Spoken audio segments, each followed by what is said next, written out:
আপনারা থাকলেও চলবে, না থাকলেও চলবে, এই কথা বলে লাভ নেই। যদি আল্লাহর পক্ষ থেকে মৃত্যু বাজেট হয়ে যায়, কেউ ঠেকাতে। আজকে আমাদের মাঝ থেকে একজন ভাই বিদায় নিয়েছে, নাম কি? আরো জোরে বলেন। সত্যের পক্ষে তার ভূমিকা আছে না নেই? কণ্ঠটা উঁচু আছে না নেই? দেশের পক্ষে ভূমিকা আছে না নেই? দুর্নীতিবাজদের কলিজায় আগুন জ্বালিয়েছে নাকি জ্বালাই নাই? সম্মানিত সুধী, ওই যে আমাদের আল্লামার কথা মনে পড়ে যায়, বিড়ালের মতন 500 বছর বেঁচে থাকার লাভ নাই, সিংহের মতো 1 ঘন্টা রাখতে চায়। জোরে বলেন ঠিক না বেটা? যে 1 ঘন্টার বিনিময় লক্ষ লক্ষ কোটি কোটি মানুষের চোখের পানি পড়ে আল্লাহর কাছে দোয়া করে, এর থেকে সৌভাগ্যবান মৃত্যু আর হতে পারে না। যে চলে গেছে তার কপালটা তো ভালো। আল্লাহ তুমি তাকে শাহাদাতের সর্বোচ্চ মর্যাদা দান করো। আপনার আমার মনে ব্যথা, কিন্তু তার নসিবটা ভালো। আল্লাহ বলেন ওয়াত্তাখিযা মিনকুম শুহাদা, আমি আল্লাহ এই মর্যাদাপূর্ণ মৃত্যু সবাইকে দেই না। যাদেরকে আমি আল্লাহ বেশি ভালোবাসি, আস্তে করে তাকে আমার কাছে নিয়ে চলে আসি। সুবহানাল্লাহ। আল্লাহ শাহাদাতের মৃত্যু কাদেরকে দেন? হ্যাঁ, তো আপনার মতো আমার মতো মানুষ ওই জ্বরে মরবে, স্ট্রোক করে মরবে, সাপে কামড় দিয়ে মরবে, গাড়িতে অ্যাক্সিডেন্ট করে মরবে, পানিতে ডুবে মরবে, কেউ শহীদ বলবে না। কিন্তু আল্লাহ বলেন আমার জন্য মারা গেছে, সত্যের পক্ষে লড়ে মারা গেছে, ন্যায়ের পক্ষে লড়ে মারা গেছে, ও মরে গেছে, এটা তোমরা বলিও না। কার কথা? যারা বলেন আল্লাহ আরেকটা আয়াতে বলেন বাল আহইয়াউন ইনদা রাব্বিহিম ইরযাকুন, সে আমি আল্লাহর পক্ষ থেকে রিজিক পাই। সুবহানাল্লাহ বলেন প্রিয় ভাইরা। শহীদ যারা হয়ে যান, রব্বুল আলামিন জান্নাতে সবুজ পাখিদের মধ্যে তাদের রূহটা দিয়ে দেন, তাদেরকে জান্নাতে উন্মুক্ত করে দিয়েছেন। ওই সবুজ পাখিগুলো যেখানে যায় সেখানে বসে, যেখানে যায় সেখানে যায়, যেখানে ইচ্ছা সেখানে মনে যায়। যখন চতুর্দিকে ঘুরে ঘুরে আবার আল্লাহ রাব্বুল আলামিনের আরশের নিচে ঝাড়বাতি আছে, ওই ঝাড়বাতির উপরে এসে ওই শহীদগণ, ওই সবুজ পাখিটা বসে যায়, যা ইচ্ছা খায়, যেখানে ইচ্ছা যায়। আল্লাহ তাদের নিয়ামত দিয়ে দিয়েছে। আল্লাহ শহীদদের ডাক দিয়ে বলবে, এটা সহিহ হাদিস, ও শহীদগণ, তোমরা আমি আল্লাহর কাছে কি চাও বলো, আমি আল্লাহ তোমাদের চাওয়া পুরা করব। এখন বলেন তো প্রিয় ভাইরা, শহীদগণ চাইছে নাকি আল্লাহ দিতে চাইছে? একটা হলো আপনি আমার কাছে চাচ্ছেন তাই আমি দিচ্ছি, আর একটা হলো আমি নিজে থেকে দিচ্ছি। দুইটা কি এক? আল্লাহ কি নিজে থেকে দিচ্ছেন নাকি চাওয়ার পরে দিচ্ছেন? আল্লাহ রাব্বুল আলামিন নিজে থেকে বলবেন, ও শহীদগণ, আমি আল্লাহ রাব্বুল আলামিন, আমার কাছে তোমরা চাও, আমি আল্লাহ রাব্বুল আলামিন তোমাদের চাওয়া পুরা করব। শহীদগণ বলবেন, আল্লাহ জান্নাতে আপনি এত নাজ নিয়ামত দিয়েছেন, এর থেকে বেশি আমাদের কিছু চাওয়ার নেই। আল্লাহ আমাদের কিছু লাগবে না, আমরা যথেষ্ট ভালো আছি, আলহামদুলিল্লাহ। জান্নাতি ব্যক্তিদের ভাষা হবে কি? আলহামদুলিল্লাহিল্লাযী হাদানা লিহাযা ওয়া মা কুন্না লিনাহতাদিয়া লাউলা আন হাদানাল্লাহ। আল্লাহকে বলবে, আল্লাহ সব প্রশংসা আপনার, যদি আপনি আমাদেরকে হেদায়েত না করতেন, ভালো পথে নিয়ে না আসতেন, তাহলে আজকে এত সুন্দর শান্তির জায়গা আমরা কেউ পেতাম না। তাই সব শুকরিয়া হবে একজনের, তিনি আল্লাহ রাব্বুল আলামিন। দ্বিতীয়বার আবার বলবেন, ও শহীদগণ, তোমরা আমার কাছে চাও, যা চাবা আমি আল্লাহ তোমাদের চাওয়াকে পূর্ণ করে দেব।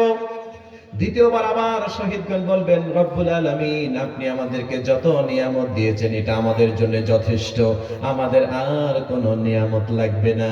আল্লাহ রাব্বুল আলামিন তৃতীয়বার আবার বলবেন, ও শহীদগণ, তোমরা আমার কাছে চাও, আমি আল্লাহ তোমাদের চাওয়াকে পূর্ণ করে দেব। তৃতীয়বার শহীদগণ বলবেন, আল্লাহ না চাইলে যখন শুনবেন না, তখন একটা জিনিস আমরা চাই, আপনি আবার আমাদেরকে জীবিত করে দুনিয়ায় পাঠান, আমরা সত্যের পক্ষে লড়বো, মানবতার পক্ষে লড়বো, কোরআনের পক্ষে লড়বো, ইসলামের পক্ষে লড়বো, পৃথিবীর কোন দাদা বাবুদের দাবিদারি আমরা আর মেনে নেব না। যারা বলেন ঠিক না বেঠে? পৃথিবীর যত নাস্তিক আছে, মুরতাদ আছে, ভারতীয় আধিপত্যবাদ আছে, করেছে। এই বাংলার মানুষ কোন হিন্দুত্ববাদী, কোন ভারতীয় আধিপত্য আর মেনে নেবে না। এ জাতি জীবন দিতে জানে, এ জাতি রক্ত দিতে জানে। কোন দাদা বাবুদের এজেন্ডা এদেশে বাস্তবায়ন হবে না। যারা বলেন ঠিক না ঠিক? কারা কারা রাজি আছেন দুইটা হাত দেখতে চান?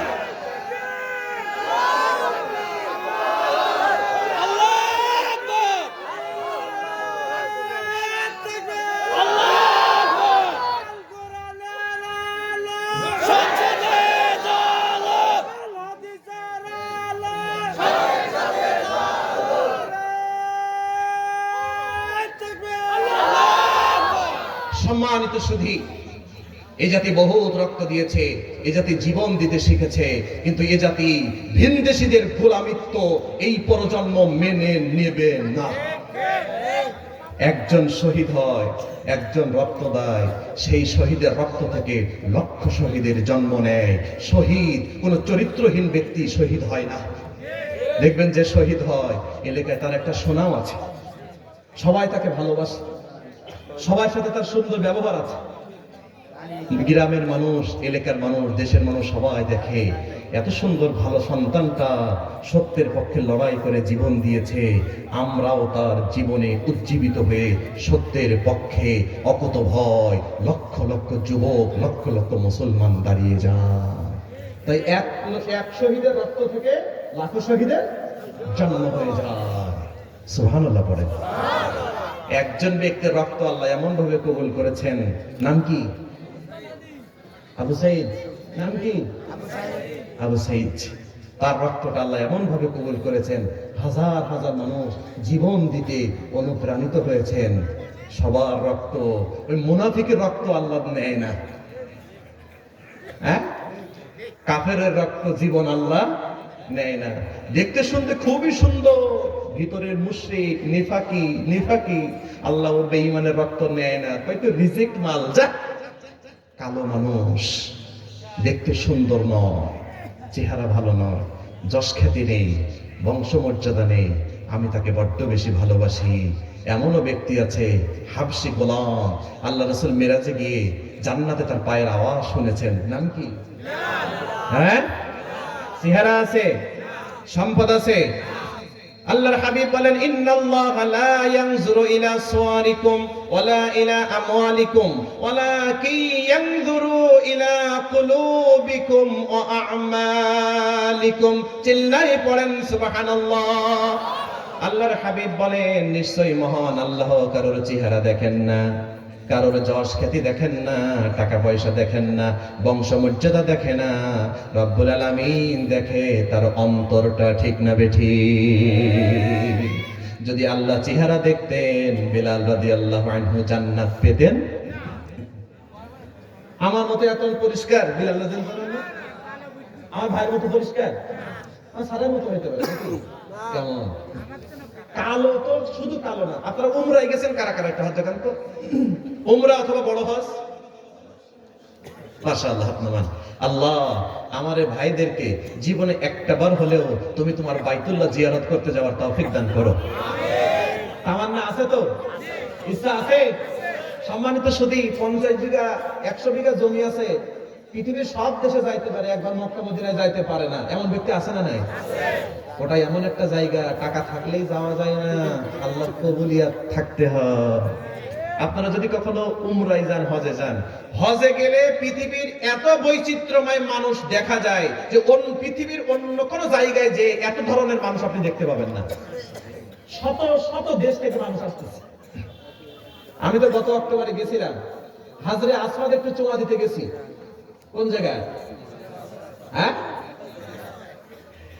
চুমা দিতে গেছি না, আমার জীবনের সর্বোচ্চ বড় ভুল হয়েছে। এই যে আফ্রিকান মানুষ এইভাবে করে তাদের মাথা ধরা দেখে। এখন বলেন তো, হাজরে আসওয়াদের ওখানে আমি বাংলাদেশে গেছি বলে ছাড় আছে নাকি? ছোট মানুষ তো একটু আগে দেয়, এমন কিছু এক ঠেলা দিছে, আমি যে কোথায় যে উঠছি, পরে জীবনটা বাঁচালে আল্লাহ তুমি জীবন বাঁচাইছো, আলহামদুলিল্লাহ। বড় বড় মানুষ, আমি তার বগলের তলে, এই বগলের তলে কালো একটা জিনিসের শুধু পরিষ্কার, সেটা হলো দাঁত। যখন হাসে তখন বড্ড বেশি সুন্দর লাগে। সুবহানাল্লাহ বলেন। এখন আল্লাহ কি ওই চেহারা দেখেন? যারা বলেন, যদি দেখতেন বিলাল রাদিয়াল্লাহু আনহু জান্নাত পেতেন? কৃতদাস, গোলাম,